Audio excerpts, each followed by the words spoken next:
Well, hello, and thank you for joining me for another Alex on Tech and iTWireTV interview. Today I'm joined by Thomas Fikentscher. He's the Regional Director of CyberArk Australia and New Zealand. Welcome to the program. Great to be with you, Alex. Thanks for taking the time. Now, Thomas, can you please give us a refresher on the various cybersecurity products and services that you offer globally in 2022? So people who know the name CyberArk know us from the area of privileged access management. We've been a leader in that space for a long period of time, and I would probably argue that over the last 20 years, we've tackled pretty much every use case, even the most complex ones. But what we've been doing in the last years in particular, we've been pivoting a little bit towards a broader platform view. We call it identity security.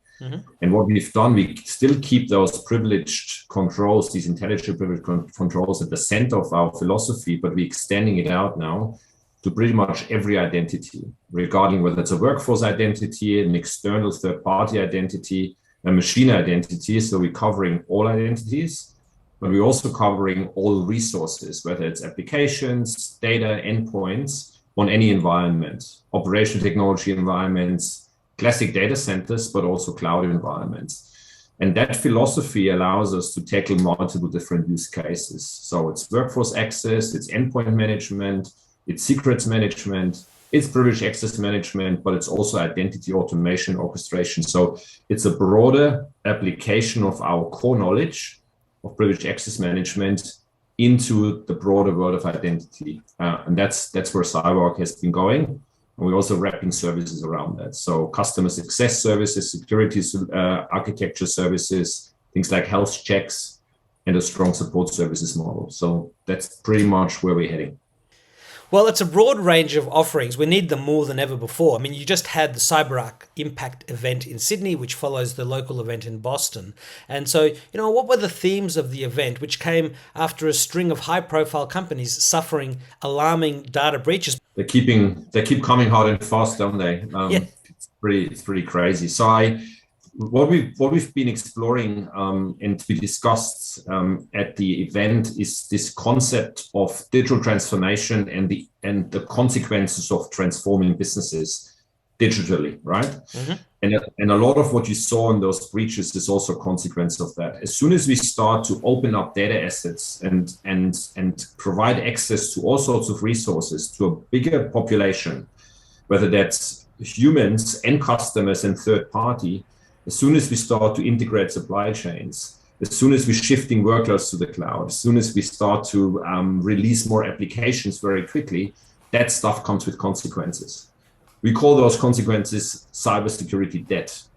That's what's building up, right? And we've been exploring that during the event and with our customers as well. And we say we need to bring that in alignment between business objectives and security objectives, because if you don't do that, you open up all these backdoors. Or we have a lot of users who are very immature and they bring their own devices to work, they access resources from places where they shouldn't. And that's where credential theft happens. And if you follow some of the forensics that have been published around the recent attacks, very often you hear that credential theft is the starting point. So I think digital transformation needs to be recognized as something that has great positive impact, but it comes with potential negative consequences. We need to bring security in alignment with that. So as we've just spoken about, we are in cybercrime-laden times. So what else is important for Australian and global businesses to know when it comes to their security? It's a big discussion at the moment around securing digital critical infrastructure assets in Australia. You heard the government coming out with tougher legislation, defining now 11 industries as critical infrastructure industries. And it's not just the banking industry anymore. It's now all the energy assets, it's utility companies, it's healthcare businesses. Healthcare is a very important one, but it's also food supply.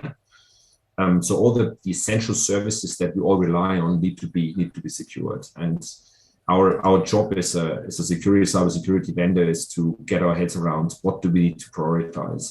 And a lot of the discussions that we've been having is, let's make sure we understand the risk register, understand what's high on the priority list and what's probably likely going to be attacked. So what I'm saying here is I think I would like to raise awareness that there are critical assets in every business, but if you're one of those industries, you probably have to now speed up the security controls around those assets because the government is looking over your shoulder. Yeah, and of course, if they're listed as critical, then they're prime targets, and we know that there's so many different organizations out there. I mean, cybercrime has exploded since the pandemic; it hasn't eased off; it's only getting worse. And Yeah. and one of the sessions at Impact talked about the culture of mitigating risk, which I guess is one of the things you were just speaking about there by looking at those critical assets and accelerating your protection of those. So, can you shed some light though on what it means from CyberArk's point of view? Yeah. I mean, I've been a strong proponent that business and technology need to talk to each other, and the idea of mitigating risk starts at the boardroom. My frustration has been that only half of the Australian companies have basically elevated that to the boardroom. In boardroom, you talk about financial risk, you talk about sovereign risk, but what about digital risk? What about the consequences of cyber risk for your business? The organizations who've experienced a breach, they know what that means now. But I think more and more organization needs to start there. Then it needs to filter into the executive management layer. The people who are the business leaders need to understand that they have a risk management obligation and align with their technology leaders. And if those three elements actually start to work together, we're going to get on top of this problem. If it's only been sitting in IT, I'm worried that it's not going to be enough.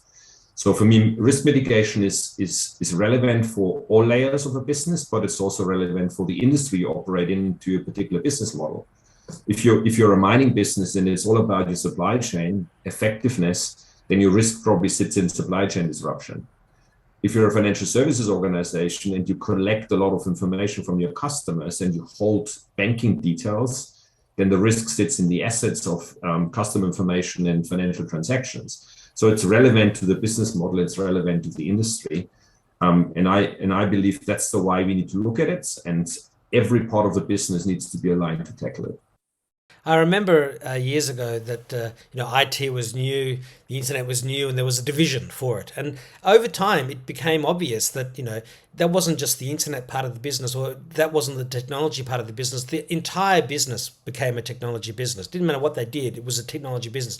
And now, in 2022 and beyond, every business has to be a cybersecurity business because they've got so many assets to protect. I mean, their customers themselves, everything we just spoke about. This has to be taken seriously at board level because it has to permeate from the top down to every part of the organization. And if people can bring security from the bottom up, great. But normally in companies it comes from the top down. So it's a crucially important time. And one other thing is that for the past few months we've been hearing about various construction companies collapsing under the weight of increasing costs and increasing costs of all of the different laborers and materials and logistics problems. And this now in late 2022, it seems to be a new company getting attacked, cyber attacked every week. So these things are evolving fast, and it's good that you guys are part of the solution. Any comments on just those things that I just said? Yeah, I mean, I'll give you an example. I had a fascinating conversation with someone recently who's a CISO, and he's actually quite switched on. He said, I've been bombarding our board with information, and all I keep saying is it will happen. It will happen. Just get it into your mind. The cyber attack will happen. It's actually a financial services institution. He said, what I'm doing is I'm trying to reduce the blast radius. And the why he does that as well, he goes to every business leader. So let's say to the CFO and says, okay, I'm going to explain to you where your assets sit. So as a CFO, you want to have financial information of your customers, right? You have transaction information in terms of what goes in, what goes out, and cash flow. I'll tell you exactly where these assets sit, and I'll tell you what kind of security controls we have wrapped around them, and then I give you my opinion as a CISO. And typically my opinion is not good enough. You now tell me as a business leader whether you want that strengthened and take the responsibility for that. Yeah. I found that a really, really good way of actually getting this alignment between the business leaders and the technology side, because the business leaders need the assets, but they sometimes neglect them and say, hey, whether that's controlled or not, that's an IT problem. It's not an IT problem. It's your business problem, because if it's that disrupted, then you are dealing with the fallout of customers being unhappy, of the legislative side kicking in. So I think that's the way you have to handle that. And some organizations are starting to go down that path, but I hope that it's now sinking in. It needs to be done everywhere. I think it's becoming evident, and the story you just explained about the CISO really sort of shines a light on this. But security spending, until something bad happens, it's like it's seen by the people in business as a bit of a grudge spend. They don't really want to have to spend the money. They're begrudged having to spend it. Of course, once they are attacked, they wonder why they didn't spend 10 times as much to avoid this. But your story illuminated how a CISO was able to change the perspective. So many things in life are about shifting perspective to see things from a different way, to change them from problems into opportunities. And that CISO's business leader suddenly thought, hang on, what, if that goes down, that's my job on the line. That's all our customers. That's our reputation. And so, we need more stories like that. And just briefly, this also, reminds me of the fact that in Australia back in June, there was an organization called CyberMinds launched, which is the world's first mental wellness program for cybersecurity professionals, because cybersecurity professionals are today under a heightened state of hypervigilance. Every buzz on their phone, is that somebody hacking in? Is that a nation state? Is, at 3 a.m, I mean, that's not a good call normally, right? And if it's from work and you're the CISO, you're freaking out. So, I mean, what's your opinion on sort of looking after the mental wellness of cybersecurity professionals? What does CyberArk do in that regard? And I'm happy to introduce you to the CyberMinds people, but you must already be doing something in this regard, because mental wellness and mental health is, we just went through both Cybersecurity Awareness Month in October and Mental Health Awareness Month. And of course, those two things are now very aligned. Yeah.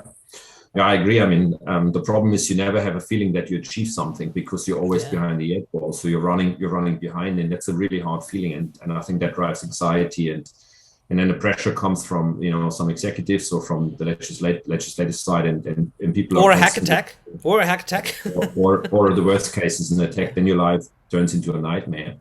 So I think we need to look after these people. The big problem, Alex, is that we just don't have enough people in the country. I mean, if you look at our recent immigration discussion, it seems to be getting harder rather than easier to bring more people into Australia to help with the problem. So the people who are here, they have more and more of work to deal with, and a big load to shoulder.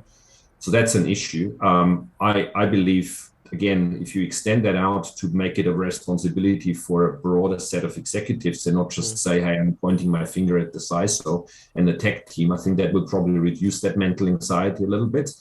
It needs to be discussed as a team exercise rather than, as a finger pointing exercise.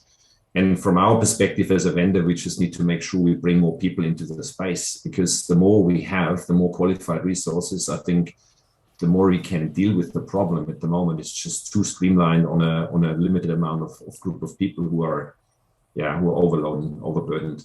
Yeah. Well, just to quickly finish off with the whole CyberMinds thing, what they're trying to do is, restore mental wellness and resilience to people, because what often happens with CISOs or CISOs is that they burn out after 18 to 24 months. They go and become, accountants or something else, something that isn't anywhere near as stressful. And you're losing all of that fantastic corporate knowledge, the ability to mentor younger people. And younger people don't want to become cannon fodder to just be replaced by some, import. So it's absolutely about making sure we have more qualified people coming in, and hopefully the government's going to allow that to happen. But it's also about caring for the people that we have. And look, I mean, the interview is not meant to be about them, but I'd love to introduce you to that company so you guys can have a talk. But so, how do you see CyberArk evolving over the next couple of years? Yeah, so I probably would mention 3 things. First of all, I see us becoming even simpler to deal with. So in our product development, user interface, user experience, probably becoming more simple and intuitive. Also what we call in-product engagement. So you find sometimes answers where you get a little bit stuck on functionality, you find it in the product. So that's a product development side. I would see us going down that path.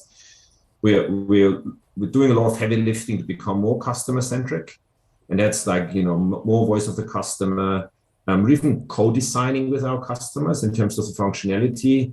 We have a customer success function where we're looking at outcomes rather than just saying, here's a license, deal with it. Like, what's the outcome quarter by quarter? That's important. And I think the third one is we want to have more strategic partnerships, not just with our customers, but also with our business partners, system integrators, consulting companies, where we tackle complex environments and say, if a company does mergers and acquisitions, how are we dealing with that? So MSPs, managed service programs, embedded technology. So I think those three streams are the most important ones for us for the next 2 years. Yeah.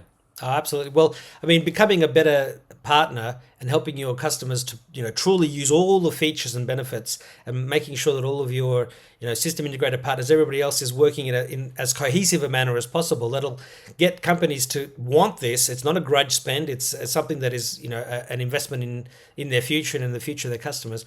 And it's got to be done. So I'm glad that is the path you're going on. To look in a little bit further, to look into the crystal ball, what do you think cybersecurity will look like in the 2030s, when the metaverse will be everywhere, AR, VR, MR, extended reality, all those other headsets will be there. We might even have, I often ask security people about this, we might even have chips in our brains for various reasons that hackers are trying to send ransomware to, that might put us or our digital twins that are embedded in ourselves into some kind of digital coma. I mean, how realistic is all that? Or am I going off the deep end into the cyber, Pandora's box? No, I think it's possible. It's scary sometimes. It's digital transformation at its extreme, but yeah, I think it can happen. My view is, if that happens, we're more reliant on technology to work without interruption or disruption. I would argue that we need to have cybersecurity embedded by default, by definition. There's a term called security by design. And I think that would need to be taken very seriously. So when we launch a new digitized program, an experience like you just described, security needs to be in the design process. All eventualities need to be explored before. Where could that be disrupted? How could it be disrupted? What kind of consequences would come of disruption? And then really embed those security controls into that service. Otherwise, I think we're going to be in trouble. Yeah, I'm just thinking, as you said, security by design. It's like, expect the best but plan for the worst, and it's sort of like the opposite, or a different philosophy to security by obscurity, which I think too many people have relied on, but it doesn't work anymore. Everyone's under target right now. So Thomas, can you please tell us a little bit about your own personal history in the world of tech? What got you into cybersecurity, and what is a day in the life like for you? So yeah, briefly, I spent the last 25 years in the world of tech, but different areas, worked for multinationals like Oracle, twice actually, but more in the database space, and then later on in the business application space, where you talk to those business executives, the CFOs, COOs, which is actually quite good. I spent some time in the infrastructure layer with companies like Sun Microsystems, so multinationals, but I also worked in the startup world, robotic process automation, and did some advisory work there, which is always about, how do you actually find money to take your ideas to the market. Yeah. And then cybersecurity, I thought it's a super important topic. Will keep us busy for the next, I don't know, probably forever, the way we're going. And I thought it's especially that company like CyberArk is not too big, not too small. It's a sweet spot for me because you can really move the needle, and I found that quite interesting. And I can apply my knowledge from applications, from infrastructure, because it's all part of cybersecurity. You need to understand the different layers of technology, and that brought me into cybersecurity. I learned that you get very quickly delegated to technology conversations, and I didn't like that. So since I joined CyberArk, I've been trying to lift that conversation up into the business domain and connect it, because I found that, as I said before, I find that really important. And what's the short version of a day in the life like for the boss in Australia? The short version is extremely busy, but in a positive manner. I have responsibility end to end for the business. So there's obviously our normal engagement with customers, which I enjoy a lot. That's my best time of the day, to hear from customers, to be able to represent CyberArk in front of customers. But we're also doing a lot of marketing work, planning engagements. I have the whole services side, making sure that our customers are getting a proper service model.